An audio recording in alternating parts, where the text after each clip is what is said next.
आज का जो डिस्कशन टॉपिक है वो है हमारा पल्पोटमी। पल्पोटमी हम करते क्यों हैं, क्या रिक्वायरमेंट होती है हमारी पल्पोटमी के लिए, किन कंडीशंस में हमें पल्पोटमी करनी चाहिए और किस कंडीशंस में मींस कॉन्ट्राइंडिकेशन कौन सी हैं जिसमें हमें पल्पोटमी नहीं करनी। साथ ही हम डिस्कस करेंगे कितनी टाइप्स की पल्पोटमी होती हैं, पार्शियल पल्पोटमी एंड द कंप्लीट पल्पोटमी। और इसके साथ हम डिस्कस करने वाले हैं क्या प्रोसीजर है अगर हम प्राइमरी टूथ का पल्पोटमी कर रहे हैं और अगर हम परमानेंट पल्पोटमी कर रहे हैं तो हमें कौन सा मटेरियल यूज़ करेंगे। चलते हैं आज के इस टॉपिक की तरफ। पल्पोटमी अगर हम देखें तो इसके नाम से ही हमें इसका फंक्शन पता चल रहा है। कैसे? अगर मैं देखूं पल्पोटमी को अगर मैंने कट करके पढ़ा मीन्स उसको समझने के लिए उसके नाम को दो पार्ट में कट कर दिया हमने। पल्प हमें अच्छे से पता है। ओटोमी मीन्स मेडिकल टर्म में इसको कहते हैं कट करना, टू कटिंग और या इंसिशन करना मीन्स कोई चीज़ आपको इंसाइज कर रहे हो उसको हम कहते हैं ओटोमी। तो नाम से पता चल रहा है पल्प की कटिंग कर रहे हैं, लेकिन कौन सा part of the pulp remove कर रहे हैं? Removal of the coronal portion of vital pulp. ठीक है, यहाँ दो पॉइंट समझने के हैं। रिमूव तो कर रहे हैं, नाम से इंडिकेट हो रहा है कि हमें रिमूव करना है पल्प को, लेकिन कौन सा pulp? Infected coronal portion of the vital pulp. Coronal part कौन सा होता है? अगर हम टूथ के स्ट्रक्चर को देखें तो एक हमारे पास रूट्स में होती है आपके पास पल्प और एक होती है आपकी चैम्बर में जो आपकी क्राउन में होती है, वहाँ पर एक पल्प होती है। तो उसी के नाम से हमने इंडिकेट, जो क्राउन में होती है उसको हम coronal part of the pulp कहते हैं और जो रूट से होती है आर वो होती है radicular part of the pulp.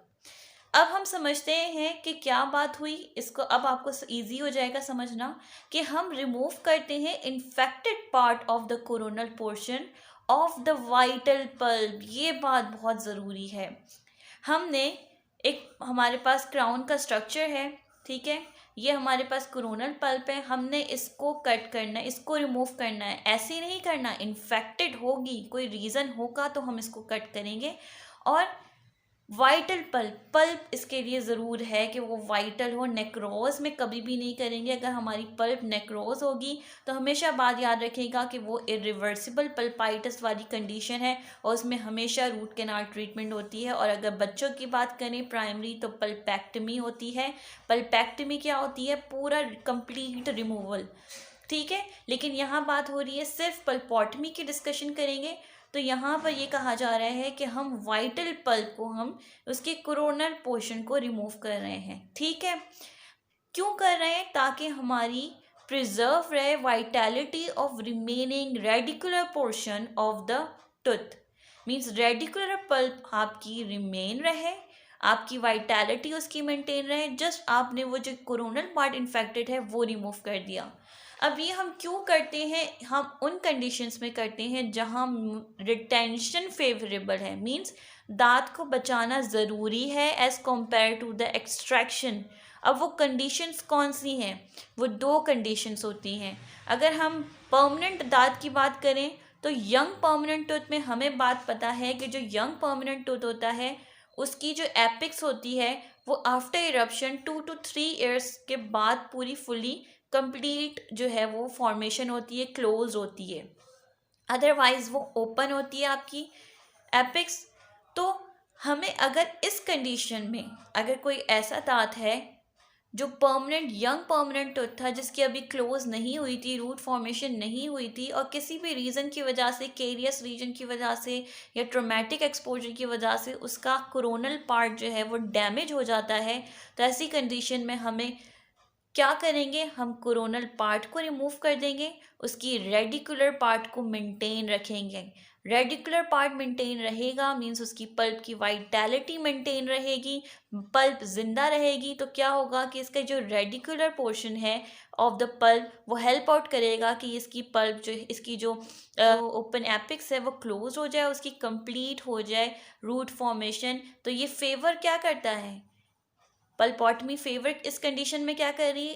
एपिक्सोजेनेसिस को फेवर कर रही है। मींस हमने अगर इसको रिमूव नहीं किया तो नेक्रोसिस हो जाएगी और इस बच्चे की जो दांत का जो परमानेंट टूथ है उसकी ओपन एपिक्स क्लोज नहीं हो पाएगी। और अगर हमने ये पल्पोटमी कर दिया तो ये प्रोसीजर के थ्रू पेशेंट का क्या होगा कि रूट की फॉर्मेशन हो जाएगी, वो स्ट्रॉन्ग हो जाएगा दांत, और वो अब किसी भी फ्रैक्चर से वो अपने आप को बचा सकता है। बात आती है प्राइमरी टूथ में हमें रिटेंशन क्यों करनी है। ये वो कंडीशन है, फॉर एग्जांपल एक आपका दांत है और वो उसका जो परमानेंट दांत को इरप्ट होना है वो है 7 to 8 ईयर्स में उसका दांत को इरप्ट होना है, लेकिन उसके प्राइमरी टूथ में 5 ईयर की एज में ही कोरोनल पार्ट डैमेज हो गया, रेडिकुलर पार्ट डैमेज नहीं हुआ। अब हम अगर इस दांत को एक्सट्रैक्ट कर देंगे तो क्या होगा कि इस बच्चे का जो दांत है वो अर्ली एक्सट्रैक्शन हो जाएगी, ऑर्थो की प्रॉब्लम्स क्रिएट हो जाएंगी। हमेशा बात याद रखें, हमेशा हमें दांत को बचाना होता है, परमानेंट दांत ताकि आए। अगर हमने किसी भी रीज़न की वजह से, केरियस रीज़न की वजह से, किसी भी रीज़न की वजह से उसका प्राइमरी टूथ एज से बहुत पहले ही अगर हमने एक्सट्रैक्ट कर दिया तो वहाँ ऑर्थो प्रॉब्लम हो जाएगी, क्योंकि उसका जो बराबर वाला दांत था उसको स्पेस मिल जाएगी और वो टिल्ट हो जाएगा और आपके नए दांत को इरप्ट होने के लिए जगह नहीं मिलेगी। तो ऐसी कंडीशन में हमें ज़रूरी है कि हमारा जो प्राइमरी टूथ हो वो रिटेन रहे। तो इन दो कंडीशन में हमें यूज़ करना पड़ता है पल्पोटमी, जहाँ हमें रिटेंशन करनी ज़रूरी है। तो इससे ये बात पता चली कि पल्पोटमी हमारी प्राइमरी टूथ में भी यूज़ होता है और हम इसको परमानेंट टूथ में भी कर सकते हैं। सेकेंड चीज़ आ जाती है जो बहुत ज़्यादा इम्पॉर्टेंट है, आपकी डायरेक्ट पल्प कैपिंग का ये ऑल्टरनेटिव है इन द प्राइमरी टूथ। हमेशा बात याद रखिए, अगर आपने मेरी वीडियो डायरेक्ट पल्प कैपिंग की देखी है तो उसमें मैंने ये बात डिस्कस की है। ये बात बहुत ज़्यादा इम्पॉर्टेंट है क्योंकि डायरेक्ट पल्प कैपिंग की एक मेन कॉन्ट्राइंडिकेशन है कि हम उसको प्राइमरी टूथ में नहीं करते, प्राइमरी टूथ में हम करते हैं पल्पोटमी। ये क्यों होता है हम देखते हैं। अगर हम देखें ये हमारे डायरेक्ट पल्प कैपिंग क्या होता है, बेसिकली ये पल्प है आपकी, ठीक है, और यहाँ पर आपका दांत था और यहाँ पर एक्सपोजर हुआ है, ठीक है, लेकिन पिन पॉइंट एक्सपोजर हुआ है। पल्प को आपने डैमेज किसी मैकेनिकल रीज़न की वजह से, नॉट केरियस रीजन की वजह से, आपकी मैकेनिकल रीज़न, आपने कैविटी प्रिपरेशन की, आपने कैविटी प्रिपरेशन करते हुए उसको पल्प को एक्सपोज कर दिया, या किसी ट्रॉमेटिक रीज़न की वजह से उसकी पल्प एक्सपोज हो गई, लेकिन पल्प जो है वो डैमेज कितनी हुई है, पल्प सिर्फ और सिर्फ 0.5 से 1 mm तक हुई है, तब हम डायरेक्ट पल्प कैपिंग करते हैं। लेकिन हम बच्चों में ये नहीं करते क्योंकि इसके बहुत सारे ड्रॉबैक्स हमने देखे हैं। इसका जो आउटकम आया, इसका जो रिज़ल्ट सक्सेसफुल रेट है वो नहीं होता। हम जब भी अब बच्चों में करते थे तो इससे इंटरनल रिजॉर्प्शन देखने को मिलती थी और बहुत से रीज़न होते थे जिसकी वजह से हम ये बच्चों में नहीं करते डायरेक्ट पल्प कैपिंग। तो फिर बच्चों में हम क्या करेंगे, हम बच्चों में अगर बच्चों में एक्सपोजर हो गया है तो ऐसे बच्चों की पल्पोटमी करते हैं। मींस उसके कोरोनल पार्ट को हमने रिमूव कर दिया, उसके रेडिकुलर पार्ट को हमने मेंटेन रखा, तो पल्प की वाइटैलिटी भी मेंटेन रही और उस बच्चे के दांत बच गया। तो हमेशा याद रखें कि उसका ऑल्टरनेटिव है बच्चों में, alternative to direct pulp capping. जहाँ डायरेक्ट पल्प कैपिंग नहीं होती लाइक प्राइमरी टीथ में, वहाँ हम ये प्रोसीजर पल्पोटमी करते हैं। तो हमने दो मेन पॉइंट्स डिस्कस कर लिए, alternate to direct pulp capping and first point is retention, जहाँ परमानेंट टीथ की रूट फॉर्मेशन कंप्लीट करनी हो, जहाँ प्राइमरी टूथ रिटेन रखना ज़रूरी है फॉर द परमानेंट टूथ के लिए। अब हम आ जाते हैं थर्ड पॉइंट, अगर हम पल्प को रिमूव कर रहे हैं coronal part of the pulp, तो वो सिर्फ लिमिटेड हो, मीन्स कोई भी इन्फेक्शन हो वो सिर्फ लिमिटेड हो उसके coronal part of the pulp में, मीन्स सिर्फ क्राउन की हद तक उसकी इन्फ्लेमेशन होनी चाहिए, दांत आपका वाइटल होना चाहिए। हमेशा एक बात याद रखिए कि पल्पोटमी, पल्प कैपिंग और ये सब जो होते हैं ना, इसमें हमें पल्प को उसकी वाइटैलिटी, उसको ज़िंदा रखना है, उसकी पल्प की वाइटैलिटी को बचाना है, ठीक है। It's a reversible type of condition. तो पल्प हमेशा इसकी इंडिकेशन में, और इसकी इसी से आप याद रखें इसकी कॉन्ट्रा इंडिकेशन बहुत ईजी हो जाती है कि हमें दांत बचाना है तो इरिवर्सिबल वाली सारी कंडीशन इसकी कॉन्ट्रा इंडिकेशंस हो जाएंगी। लाइक पल्प में पेन नहीं होना चाहिए, हमें पता है इरिवर्सिबल में पेन होता है, पेन नहीं होना चाहिए, कोई भी पेरियापाइकल इन्फेक्शन नहीं होना चाहिए, कोई रेडियोग्राफिक इन्फेक्शन नहीं होना चाहिए, पल्प वाइटल होनी चाहिए, सिम्टम्स नहीं आने चाहिए, एब्सेंस ऑफ पेन, कोई भी पेरियापाइकल एब्सेस नहीं होनी चाहिए। तो बेसिकली ये इस बात से आपने जस्ट याद रख लिया ना कि रिवर्सिबल में होता है, हमें पल्प की वाइटैलिटी को बचाना है, तो ऑब्वियसली हमें उसको उस कंडीशन में क्या होनी चाहिए, पल्प वाइटल हो, एसिम्प्टोमेटिक हो, ईजी हो गया रहेगा आपको याद रखना। और अगर आपसे कोई कॉन्ट्रा इंडिकेशन पूछे तो सारी आपने रिवर्सिबल वाली चीज़ें बता देनी है कि भाई इसमें पेन नहीं होना चाहिए, इसमें वो नहीं होना चाहिए। आ जाते हैं हम इसके टाइप्स पे। टाइप्स क्या हैं, एक हमारे पास पार्शियल पल्पोटमी होती है और एक हमारे पास कंप्लीट पल्पोटमी होती है। पल्पोटमी हमें पता है कि पल्प की ओटोमी मीन्स कटिंग या रिमूवल या एक्सीजन। तो पल्प को हम कट करते हैं, कौन सा पार्ट कट करते हैं, जस्ट द कोरोनल पार्ट। अब जस्ट कोरोनल पार्ट की बेसिस पे भी जो ये आपका कोरोनल पार्ट है ये भी डिवाइड हो रहा है दो पार्ट्स में कि हम कितना हिस्सा कितना पार्ट रिमूव कर रहे हैं कोरोनल पार्ट का।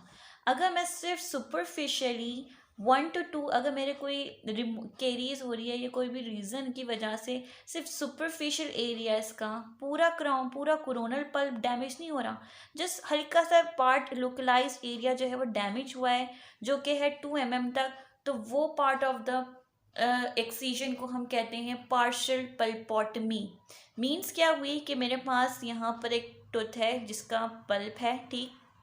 अब यहाँ पर सिर्फ इतना सा पार्ट मेरा डैमेज हो गया है, ठीक, इतना सा पार्ट मेरा डैमेज हो गया, लोकलाइज्ड है, मैंने इसको रिमूव किया इतने से पार्ट को, ये वाला पार्ट भी बचा हुआ है, इसका वाइटल है, इसकी इसमें अभी इन्फेक्शन नहीं हुआ, सिर्फ इतने से पार्ट में इन्फेक्शन हुआ है। तो मैं क्या करूँगी कि इस पार्ट को हम रिमूव कर देंगे।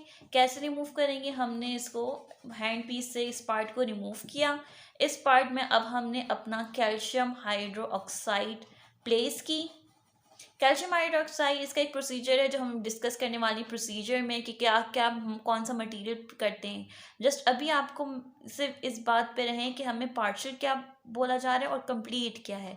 तो यहाँ पे फिर हम अपनी फिलिंग मटेरियल लगा देते हैं। तो ये इसमें क्या हुआ, इसकी वजह से रिमूवल या excision of only 2 mm of superficial coronal pulp tissue, सिर्फ सुपरफिशियल 2 mm हमने एक्सरसाइज किया। इसके एक्सरसाइज करने के बाद क्या हो गया कि ये प्रिजर्व करेगा। इसका एडवांटेज क्या है कि कोरोनल पार्ट भी आपका रिमेनिंग कोरोनल पार्ट भी प्रिजर्व हो गया और साथ में रेडिकुलर पार्ट भी प्रिजर्व हो गया, ठीक। अगर हम कंप्लीट की बात करें तो वही जो अभी तक हमने पढ़ा कि पूरा हमने पल्प को रिमूव कर दिया, पल्प जो है वो कोरोनल पूरा जो है वो इन्वॉल्व है, इन्फेक्शन है, आपने पूरा कर दिया। सक्सेसफुल रेट की बात करें तो पार्शियल की, जैसे हम सिवेक भी कहते हैं, नाम इंडिकेट हो रहा है, इसने इन्वेंट की थी ये, इसको कहते हैं, ये बहुत इंपॉर्टेंट है, ये तीनों नाम आपको पता होने चाहिए। अगर नहीं पता होगा तो आप अक्सर BCQs में रॉन्ग कर देते हो, ठीक, पता होने के बावजूद बस नाम ज़रूर याद रखें। तो इसमें इसका सक्सेसफुल रेट ज़्यादा है as compare to the complete. क्यों है, क्योंकि ये आपके कोरोनल पार्ट को भी बचा रहा है और रेडिकुलर पार्ट की पल्प की वाइटैलिटी को भी मेंटेन कर रहा है, जबकि कंप्लीट सिर्फ और सिर्फ आपकी radicular part of the root को मेंटेन कर रहा है। तो ये इसका एडवांटेज है। अब हम चलते हैं इसके प्रोसीजर की तरफ। प्रोसीजर की बात करें तो हमारे दो मटेरियल होते हैं जो हम यूज़ करते हैं, कैल्शियम हाइड्रोक्साइड और MTA आप यूज़ कर सकते हो। MTA ज़्यादातर यूज़ नहीं होता क्योंकि इसका कॉम्प्लेक्स प्रोसेस होता है, प्रोसीजर थोड़ा लंबा और है, जबकि फॉर्मोक्रिसॉल हम यूज़ करते हैं प्राइमरी टूथ में। हम बच्चों के दांतों में जो है वो फॉर्मोक्रिसॉल से अपनी प्रोसीजर करते हैं पल्पोटमी, हम उसको कैल्शियम हाइड्रोक्साइड से नहीं करते, और ये हम जो है वो यूज़ करते हैं कैल्शियम हाइड्रोक्साइड या MTA हम यूज़ करते हैं परमानेंट टूथ के लिए। अब क्या होता है, सबसे पहले हम कैल्शियम हाइड्रोक्साइड को थोड़ा समझते हैं कि हमारी यहाँ पर ये पार्ट ऑफ द पल्प अगर एक्सपोज हो गया है, हमारे पास क्या हुआ, जस्ट पार्शियल की बात करें तो सिर्फ ये पार्ट एक्सपोज हो गया, तो हमने उस पार्ट को रिमूव करके यहाँ पर हमने अपना कैल्शियम हाइड्रोक्साइड प्लेस कर दिया और फिर उसके बाद परमानेंट फिलिंग कर दी। फिलिंग हमारी जिंक ऑक्साइड यूजिनॉल सीमेंट से हमने कर दी, ठीक है। अब बात आती है एक प्रोसीजर ये होता है एंड देन दूसरा प्रोसीजर ये होता है कि कंप्लीट हम रिमूव कर रहे हैं, मींस कंप्लीट कोरोनल पार्ट की जो है वो हमने एक्सरसाइज कर दी। अब कंडीशन हमें कुछ यूँ दिखेगी कि ठीक है, यहाँ का पल्प आपका रिमूव हो गया और ये पल्प आपकी मेंटेन है। ठीक है, ये पल्प जो है वो हमारी अभी रेडिकुलर पोर्शन की है। देन हम क्या करेंगे, सबसे पहले हम रिमूव करेंगे अपनी जो भी केरियस रीजन हुआ है कंप्लीट रिमूव। ये करने के लिए हमने रिमूव की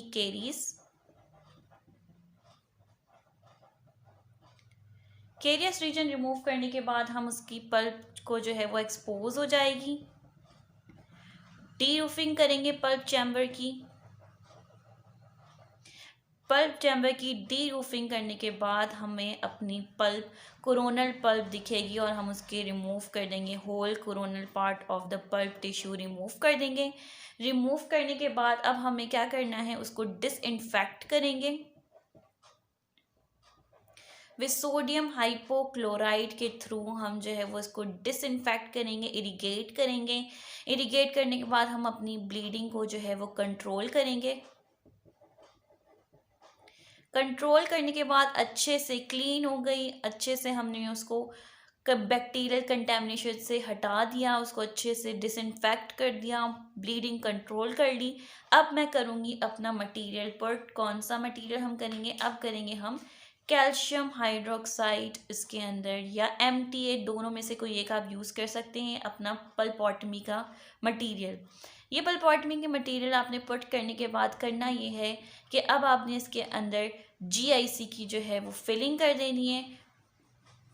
कोर आपने इसके थ्रू बना लिया। ठीक, अब बनाने के बाद अब क्या होगा कि हम इसको रेडियोग्राफिक फॉलोअप देखेंगे। हम कुछ टाइम के बाद पेशेंट को बुलाएंगे, उसको फॉलोअप होगा।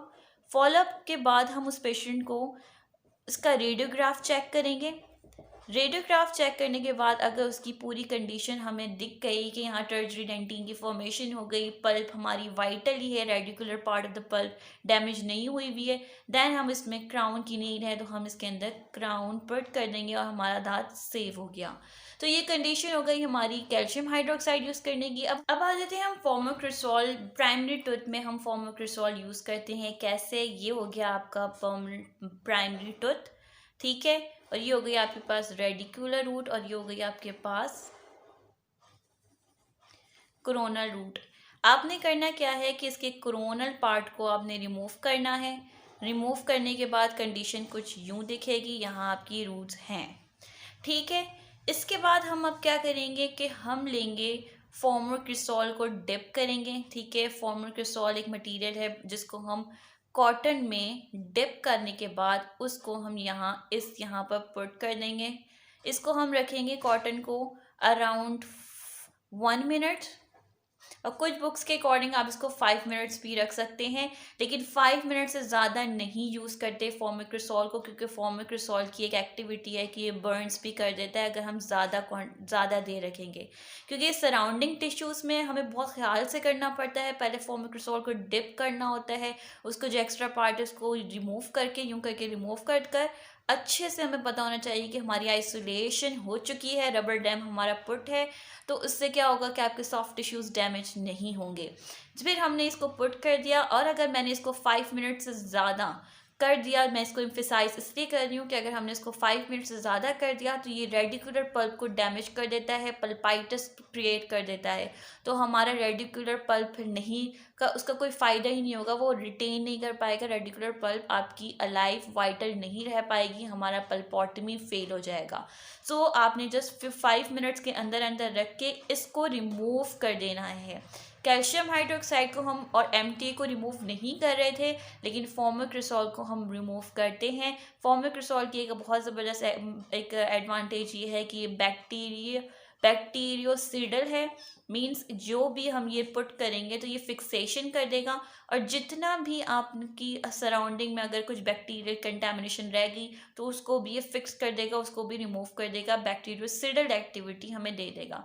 ये रिमूव करने के बाद अब हम क्या करेंगे, अब हमारा दांत कुछ यूँ हो गया, अगेन वापस इसी कंडीशन में आ गया, पल्प है और यहाँ पर हमने अपना फॉर्मोक्रिसोल पुट करके हटा भी दिया है। अब यहाँ पर सारी जो जितनी भी हमें पता चल गया कि फिक्सेशन हो चुकी है, फॉर्मोक्रिसोल ने बैक्टीरियोसाइडल इफेक्ट दे दिया है। अब हम यहाँ पर अपना पुट करेंगे zinc oxide eugenol. Zinc oxide हम यूजिनॉल करेंगे, देन हम इसके अंदर इसके ऊपर फिर हम जीआईसी की फिलिंग कर देंगे। जीआईसी की फिलिंग करने के बाद हम जो है इस पेशेंट को फॉलोअप पे अगेन रखेंगे। सेकेंड अपॉइंटमेंट में हम इसको देखेंगे कि जब इसकी हमारा रेडियोग्राफिक और बिल्कुल सक्सेसफुल हो गया, इसकी रेडिकुलर पल्प जो है वो मेंटेन रही इसकी, तो हम ऐसी कंडीशन में पेशेंट को फिर यहाँ पर कटिंग करेंगे, अपनी क्राउन कटिंग, और कटिंग करने के बाद दे देंगे स्टेनलेस स्टील का क्राउन हम कर देंगे। सो बेसिकली ये प्रोसीजर होता है, और आई होप ये आपको अच्छे से समझ आ गया। तो सब्सक्राइब करना नहीं भूलेगा, और साथ में लाइक बटन और नोटिफिकेशन आइकॉन को भी प्रेस कर दीजिएगा, ताकि आपको जो भी मेरी न्यू और नोटिफिकेशन मिले वो आपको सबसे पहले मिलती रहे।